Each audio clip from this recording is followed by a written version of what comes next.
The Honourable Member for Elmwood Transcona.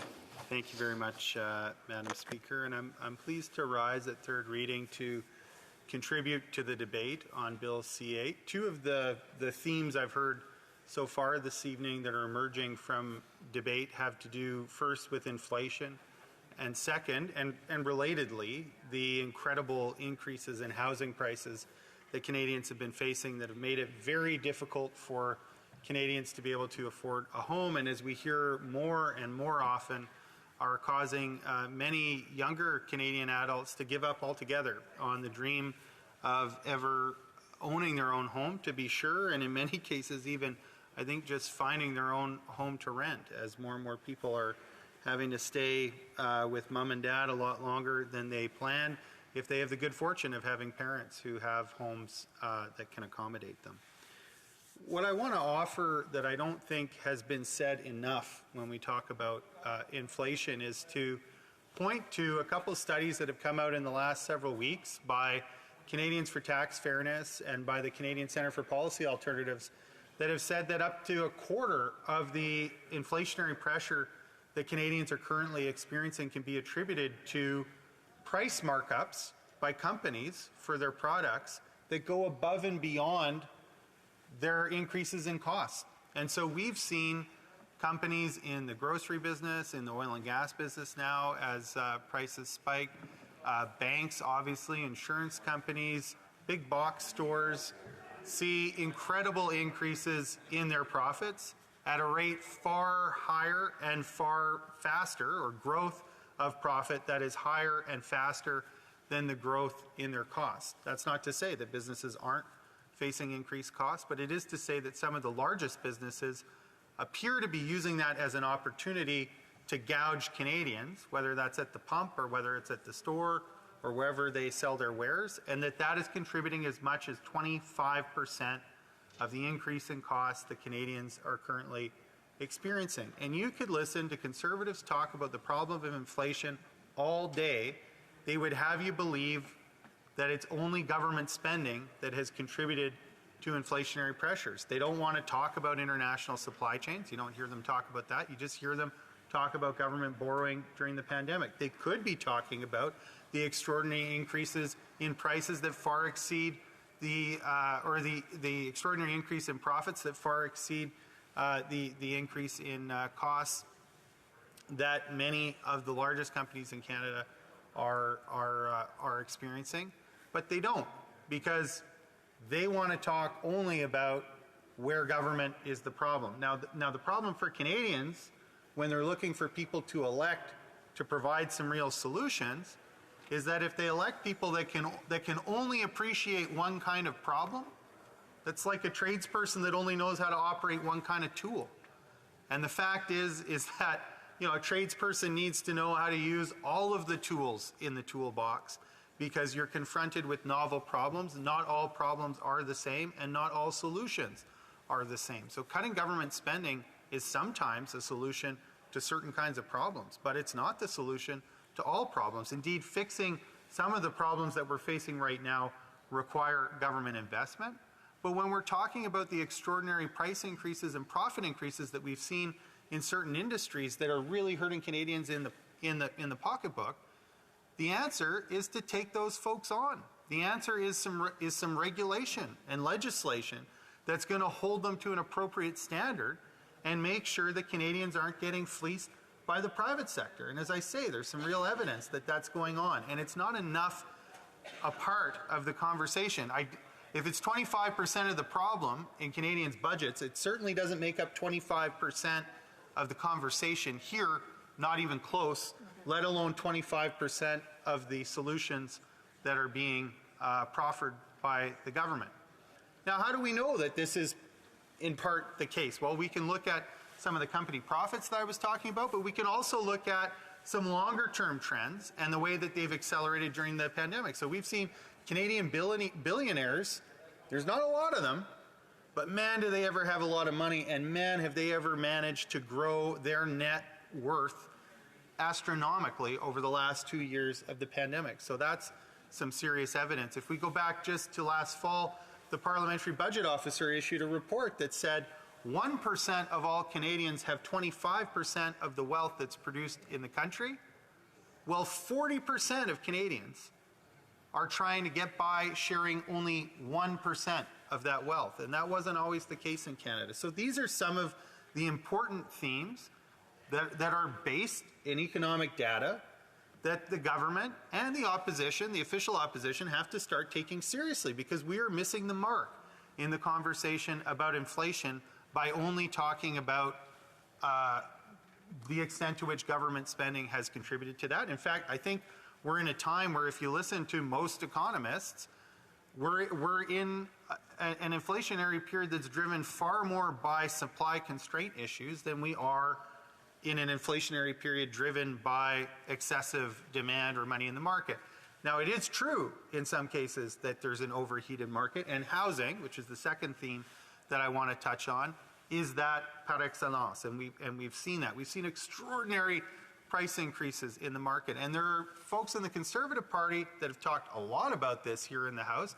They would have you believe that that's simply attributable to some of the liquidity that the government injected into the market at the outset of the pandemic, and they'll talk about the Bank of Canada printing money, and they want Canadians to believe that this is the whole story, that that's the only reason that we've seen massive price increases in the market. But in fact, housing prices have been doubling at about a rate of every 5 years or so for the last 20 years at least. I'll speak to that just because that's, about as long as I've been paying attention to the housing market. And so this is not a new trend. It's a trend that's been accelerated, but it speaks to something that's been going on for quite a long time. And so surely the particular financial measures that the government happened to adopt, most of which incidentally was money that was shared directly with Canadian households through the wage subsidy program and through the CERB program. There was a direct transfer of wealth from the government to individual households on an unprecedented level. And if you look at the percentage of government spending that went to those direct transfers of wealth to individual households while the pandemic was happening, while people were out of work, it is quite impressive, Madam Speaker. But these weren't people who were then taking CERB money and buying multiple properties. I mean, let's not kid ourselves. $2,000 a month isn't very much. There's nobody buying it with an income of $2,000 a month that's going to the bank and saying, hey, I want to buy the house down the street, what do you think? And having their bank sign off on that. I mean, give me a break. It's just absurd that people here would pretend and say on leadership campaign tours would be out there pretending that somehow billions of dollars of government money that went to people who had lost their job during an unprecedented health crisis and weren't making more than $2,000 a month is somehow pouring gasoline on the fire of housing speculation and house prices. What's a lot more likely is that these people, these 1% of people that have 25% of the wealth, for all sorts of reasons, including Liberal and Conservative governments, successive governments in this century lowering the corporate tax rate from 28% in the year 2000 down to 15% today, we're looking around and wondering, geez, how are we going to make more money with our money? Because that's what they do.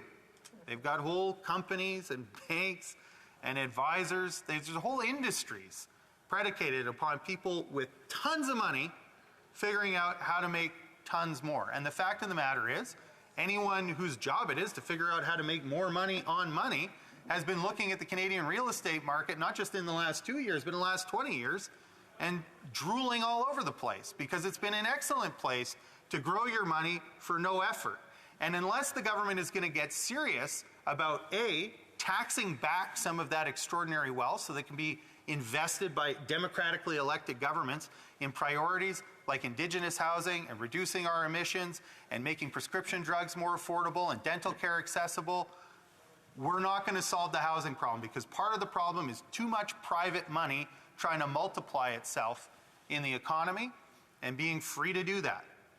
And we've seen that with those tax breaks. And we know from 1% of people in Canada sharing 25% of the wealth, they don't know what to do with all the money.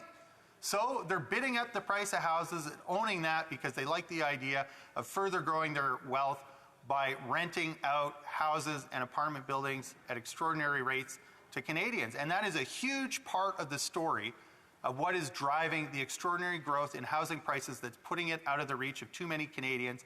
And here we are. If you just listened to the official opposition, all you'd hear about is the role of government. We'd be missing the mark, and it's why they don't have any good solutions if you listen to what they're saying. Questions and comments. The Honourable Member for Banff Airdrie.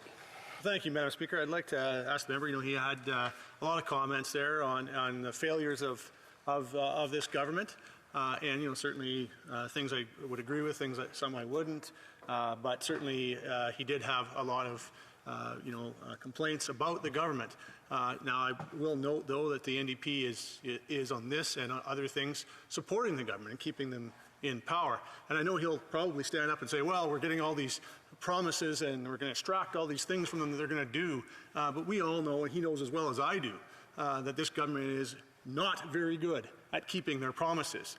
So I don't know why he would have any faith they will keep their promises this time.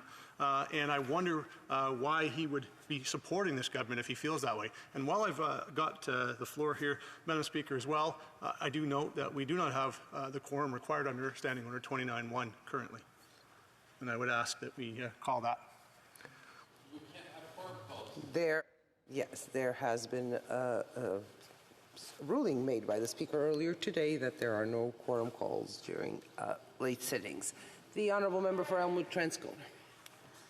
Thank you very much, Madam Speaker. And surely the member knows and said as much, and I agree with him, that this is a government that has had a lot of issues keeping its promises. And I want to assure him that the negotiations that happened between the NDP and the government weren't done from a place of naivety, but we're here to work. We're here to fight for the things that we told the people who elected us we would fight for.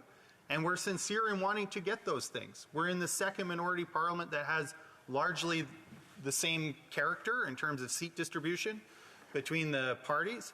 We think a lot of Canadians wanted to see more political stability after the unnecessary election of last fall. And we were willing to negotiate with the government. And part of the way that we are trying to ensure that this government does follow through on those central commitments was to release the terms of the agreement and be very public about how it's meant to work. There are obvious milestones. Those happen at budget time and in respect of implementing legislation and dates for certain initiatives within that agreement that anyone is welcome to see online. We think that's part of how you create a culture of accountability.